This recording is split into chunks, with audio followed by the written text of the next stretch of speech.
va revenir sur ce sujet de la contribution. Tu sais, je ne t'ai pas oublié. Moi non plus. Je l'ai en tête. Moi aussi. Allons-y. Je suis extrêmement attentif à cela. Okay.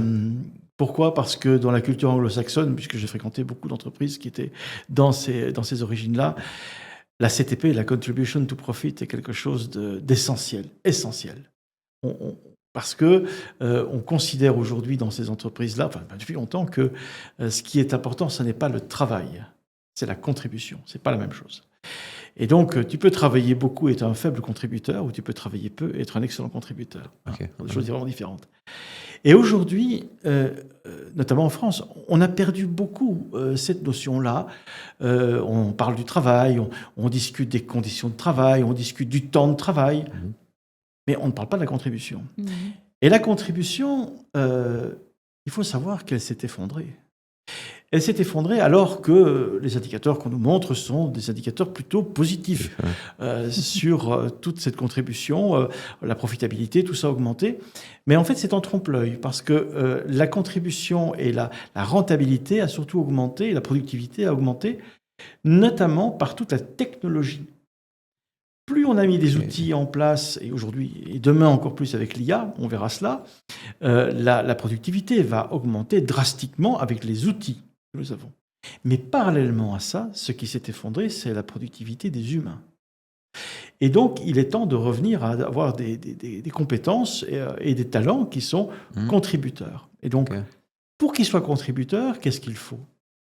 Eh bien, il y a un lien essentiel, c'est de relier le travail de la personne, donner le sens du travail de la personne au sens, je dirais, de la mission de l'entreprise. J'ai trouvé dans plusieurs entreprises, lorsque je faisais des audits, notamment avec Active Talent, dans la stratégie des talents, beaucoup de gens étaient satisfaits de leur travail, disant « Oui, mon travail a du sens ». C'est-à-dire que le travail a du sens pour eux, mais par contre, quand je posais la question de savoir si le travail avait du sens au niveau de l'entreprise et de la mission, là, souvent, il y avait un problème. Okay. Et donc, quand il n'y a pas ce lien fort avec la contribution, il y a une logique de désengagement. Est-ce que tu peux donner des exemples concrets, justement pour illustrer cette notion de contribution, quand elle est réussie, positive, ou quand elle diminue ? Tu dis que cette contribution diminue. Comment tu le mesures ? Quels sont les exemples et quels sont les risques à terme ? Alors, d'abord, il y a des mesures qui sont des mesures financières. Aujourd'hui, il y a des indicateurs financiers, des KPI qui existent. Il y en a deux principalement, la CTP, donc la Contribution to Profit, ou ce qu'on appelle un IP, le Net Income per Employee, donc qui sont deux mesures financières pures que tous les directeurs financiers sont tout à fait capables de mettre en œuvre. On prend sur un compte de résultat soit une marge brute, soit un EBE, soit un REC, soit un résultat, enfin ce qu'on veut. On prend le niveau que l'on veut au niveau du compte de résultat et on va le diviser par les équivalents temps plein. D'accord.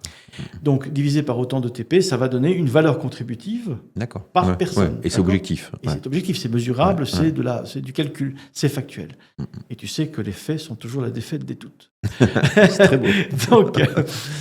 donc, effectivement, c'est un moyen, et c'est un moyen de benchmarker aussi ton entreprise par rapport à une autre entreprise, quelle que soit sa taille. Du moment que tu utilises les mêmes règles de calcul, tu peux vraiment benchmarker ce que tu veux. D'accord. Donc ça, c'est un premier indicateur. Mais souvent, quelque chose de plus pernicieux, c'est que l'on voit que les entreprises, quand les gens sont peu engagés ou peu connectés à la mission de l'entreprise, il y a donc cette fameuse logique de désengagement, ce qu'on appelle le quiet quitting, qui est un poison violent. Parce que ce poison, en fait, il est très difficile à régler. Quand tu as des gens, des salariés qui sont, des collaborateurs qui sont mécontents et qui disent, voilà, moi je suis mécontent de cette entreprise, je la quitte. Bon, soit tu veux les garder, soit tu ne veux pas les garder, bref, enfin, à un moment donné, ils s'en vont.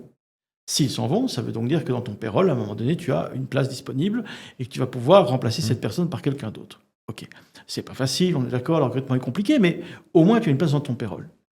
Mais si tu as des gens qui sont désengagés dans l'entreprise et qui restent dans ton entreprise et qui disent mais moi je reste, je ne m'en vais pas du tout, mais je suis très très bien ici.